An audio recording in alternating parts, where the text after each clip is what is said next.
Hoje o Diálogo Sem Fronteira tem a satisfação de receber a professora Yara Liz, do Instituto de Artes da Unicamp. Seja bem-vinda, professora. Obrigada, Pedro. É muito bom estar aqui.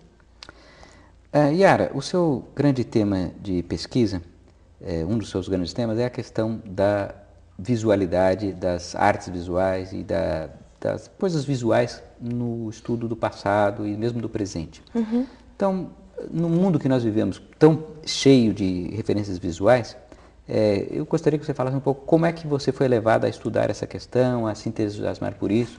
Porque o historiador, muitas vezes, ele está preso ao documento escrito. E você foi justamente naquilo que é mais atual. Então, Pedro, eu acho que eu devo isso em parte à minha formação aqui na Unicamp. Porque eu tive um professor, o professor Alcim Lenharo, que fez uma citação muito interessante. Ele fez um grande curso discutindo como essa filmografia do Terceiro Reich, ou seja, a filmografia nazista, convenceu as pessoas na Alemanha e em boa parte da Europa de que valia a pena fazer uma política não só de guerra, mas uma política de extermínio, né? E como as imagens tinham esse poder de convencimento, de como de algum jeito, que elas definiram uma argumentação de que judeu era judeu, de que cigano era cigano, logo não poderiam ter lugar no mundo. Isso me foi muito intrigante, porque eu comecei a pensar que as imagens, e aí as ditas audiovisuais, faziam uma coisa muito impressionante, que era, me ajudavam a pensar, me davam a conhecer o mundo, me ajudavam a decidir como viver coletivamente, ao mesmo tempo que me sensibilizavam. E eu achei que esse era um grande tema que cabia ao historiador, porque o historiador é uma pessoa sem sossego, de algum jeito, né? Assim, os temas dele são porque o tocam profundamente para pensar o mundo onde ele está, né? Ele olha para o passado, indagando, como é que eu vim parar nisso? Ou como é que nós, querendo um caminho, decidimos por outro, né? Ou por que nos encantamos tanto pelas imagens? Porque achamos que um modo de nos relacionar é estar no Facebook, né? Ou estar no Orkut. Ou por que é impossível imaginar alguém hoje em dia plugado no mundo, e o termo plugado é muito forte, né? Sem celular, né? Um objeto que até 15 anos atrás, 12 anos atrás, não teria importância para muita gente, né? Então, como é que você vai sendo convencido, nos confortos inclusive, de que vale a pena ter esse objeto, e que esse objeto virou uma câmera, esse objeto é um iPhone. Eu dou aula num curso que se chama Medialogia, aqui na Unicamp.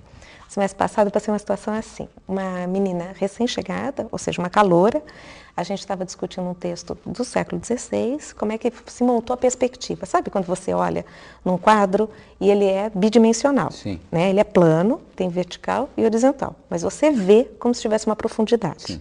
Isso é a perspectiva, né? Ele é uma ilusão ótica, no fundo, e matemática. E aí nós estávamos discutindo o texto que formulou essa proposição.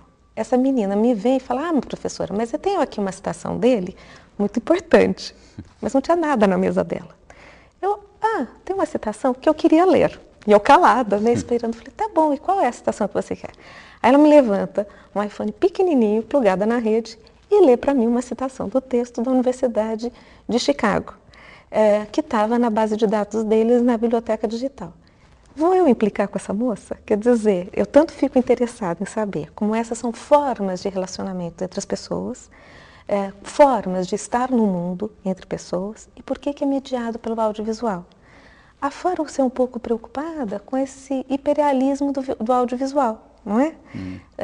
Parece que tudo hoje em dia, para existir, tem que existir na mídia, né? Precisa existir no meio audiovisual. Pode ser digital, de diferentes plataformas, cinematográfico, mas parece que ele tem que estar lá. Às vezes eu me pergunto, dormindo no meu quarto lá, cabecinha no meu travesseiro, me pergunto assim, qual é o limite? Né? Não tem limite, entendeu? Porque você nos apresentou aqui de maneira muito interessante que o seu objeto inicial, a sua preocupação inicial surgiu com o nazismo, quer dizer, como um regime totalitário, como outros também, usaram muito da imagem, do filme e de outros meios, por meio de imagens, estátuas, etc., para convencer as pessoas de certas coisas que, no caso, eram totalitárias. Agora você está falando de uma realidade mais cotidiana, mais presente no momento atual, que muitas vezes passa como não tão políticas.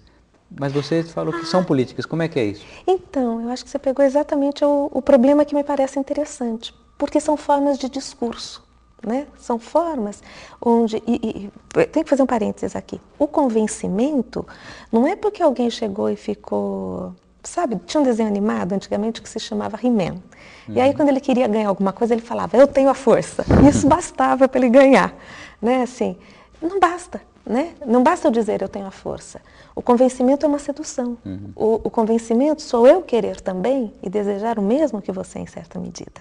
Eu sou convencida. Eu posso fazer um comentário aqui de como isso é estarrecedor. Sim. E faz a gente pensar na condição humana. Há um filme que é um pouco polêmico, mas que tem qualidades, que se chama O Segredo dos Seus Olhos. É um filme argentino, está chegando recentemente em DVD, passou no primeiro semestre nas salas de cinema. Naquele filme, há uma situação, lá pelas tantas, onde o mocinho, que é o herói do filme, que é um anti-herói, de certa maneira, faz uma coisa que é assim. Ele vê um sujeito que é um torturador e que matou uma moça. Ele é um assassino. E aí, ele concorda com o marido da moça de que ele não deveria ficar padecer de uma pena de morte, mas para sempre numa prisão. Eu, espectadora, na hora, puxa, concordo plenamente com isso. Se você tiver a chance de assistir o filme, veja, porque você vai ver com o que eu concordei. E provavelmente você concordasse comigo. É uma cena estarrecedora, porque você cumpre o que está dito, naquilo que você concordou. E levado às últimas consequências, isso pode ser um problema. Então, é muito interessante pensar como é que aquilo que parece pouco político, porque nós estamos habituados a pensar o político como institucional, o partidário, a grande política, a gente não percebe como discurso, e televisão, rádio, cinema, a nossa conversa aqui é profundamente política. Né?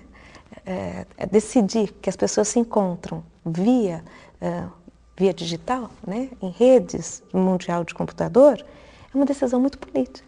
Né? Porque eu esvazio o presencial, forço o virtual, mas ao mesmo tempo torno o espaço-tempo